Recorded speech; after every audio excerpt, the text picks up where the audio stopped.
사무엘하 19장 22절과 23절 말씀을 함께 보시겠습니다. 다윗이 이르되 수리아의 아들들아 내가 너희와 무슨 상관이 있기에 너희가 오늘 나의 원수가 되느냐? 오늘 어찌하여 이스라엘 가운데에서 사람을 죽이겠느냐? 내가 오늘 이스라엘의 왕이 된 것을 내가 알지 못하리요 하고 왕이 시므이에게 이르되 내가 죽지 아니하리라 하고 그에게 맹세하니라. 아멘.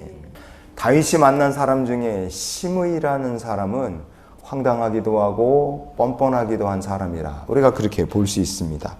시므이를 다시 만난 다윗의 이야기를 통해서 우리에게 주시는 하나님의 마음을 좀 나누는 시간이 될 수 있기를 원합니다. 시므이라는 사람은 어떤 사람이었느냐? 다윗이 압살롬의 반란을 피해서 도망을 갈 때 아주 다윗을 계속 쫓아오면서 저주를 퍼부었던 사람이 시므이였어요. 그런데 압살롬의 반란이 끝났고 다윗이 예루살렘으로 돌아왔잖아요. 그러니까 사무엘하 19장 16장에 보면 제일 먼저 찾아와서 다윗 앞에 와서 영접하러 나온 사람이 바로 그 시므이라는 사람이었습니다. 얼굴에 철판 깔거죠. 그리고 와서 하는 얘기가 뭐냐? 자기가 저주했던 거 알고 있어요. 얼마나 악한 일이었는지 알고 있습니다. 패역한 일을 했다고 자기가 얘기합니다. 그런데도 얘기하는 거예요. 잊어버려 주세요. 자기를 봐달라고 싹싹 비는 겁니다. 옆에 있던 아비새 같은 사람은요, 이놈은 당장 죽여야 된다. 죽어 마땅하다. 그리고 펄쩍 뜁니다. 이런 시므이를 보면서 다윗의 반응이 달랐어요. 그게 우리가 읽은 본문 말씀입니다. 다윗이 뭐라고 합니까? 어찌하여 이스라엘 가운데 사람을 죽이겠느냐? 오늘 죽이면 안 된다. 다윗은요, 오늘 같은 날 사람을 또 죽이는 게 좋지 않다.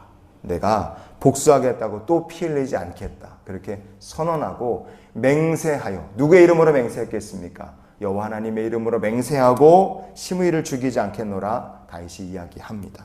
여러분, 왜 다윗은 시므이를 처단하지 않았을까요? 그것은 이 다윗이라는 사람이 사울왕부터 시작해서 압살롬의 반란을 겪어오는 동안 계속해서 하나님께서 다윗이라는 사람을 어려움으로 세상에 이상한 사람, 황당한 사람, 뻔뻔한 사람, 못된 사람, 온갖 사람들로 하나님께서 다윗이라는 사람을 연단하신 거예요. 그래서 어떤 사람을 만드셨느냐? 다윗은 원수라 할지라도 그 원수까지도 하나님의 판단에, 하나님의 주권에 맡길 줄 아는 사람으로 하나님께서 다윗이라는 사람을 훈련하신 겁니다. 그렇게 만들어내신 거예요.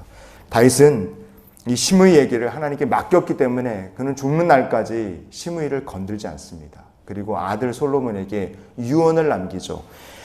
열왕기상 2장에 보면요, 시므이에 대해서 솔로몬에게 다윗이 얘기를 합니다. 뭐라고 하느냐? 내가 여호와를 두고 맹세하 이르기를 내가 칼로 너를 죽이지 아니하리라 하였노라. 그렇게 얘기했어요. 그러나 다윗은 솔로몬에게 그러나 그를 무죄한 자로 여기지 말지어다 그랬습니다. 이 말은 솔로몬아, 나는 못 죽이지만 너는 이 시므이를 죽여라가 아니라 솔로몬에게 다윗이 부탁한 것이 뭐냐? 솔로몬아, 너도 이 시므이라는 자가 결코 무죄한 자, 착한 사람은 아닌데 그 사람에 대한 판단과 그 사람에 대한 처벌을 여호와의 선하신 손에 판결에 맡겨라. 이렇게 똑같이 부탁을 한 겁니다. 시므이는 결국 어떻게 됐느냐? 자기 집에서 문제를 일으킨 종을 붙잡겠다고 욕심을 부려서 기드론 시내를 넘어서 예루살렘 바깥으로 나갔다 옵니다. 결국 그렇게 돼서 시므이는 약속대로 하나님께서 시므이를 딱 처분하게 하십니다. 권력의 주변에 붙어서 악한 삶을 살았던 시므이를 하나님께서 솔로몬의 시대에 문제거리가 되지 않도록 그를 하나님께서 하나님의 때에 하나님의 방법으로 시므이란 사람을 정리해 주신 거예요.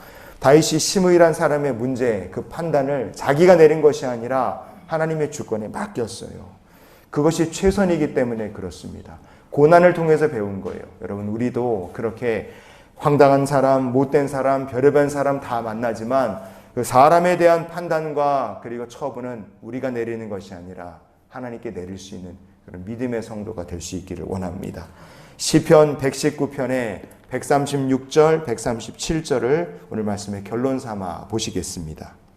그들이 주의 법을 지키지 아니하므로 내 눈물이 시냇물같이 흐르나이다. 여호와여, 주는 의로우시고 주의 판단은 옳으니이다. 아멘.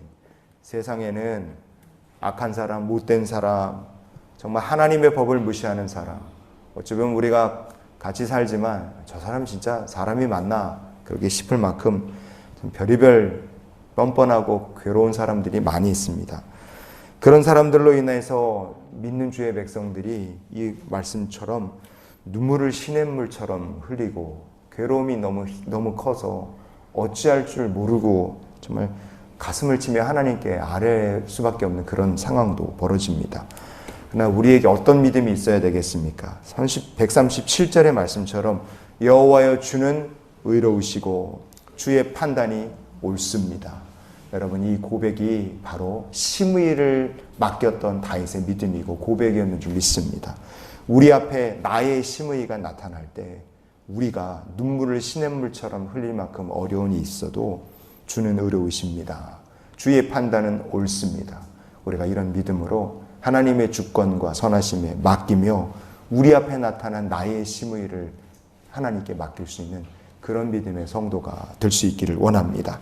그래서 우리가 이런 기도로 살았으면 좋겠어요. 하나님, 오늘도 삶의 모든 문제를 주님께 다 맡기게 하여 주시옵소서.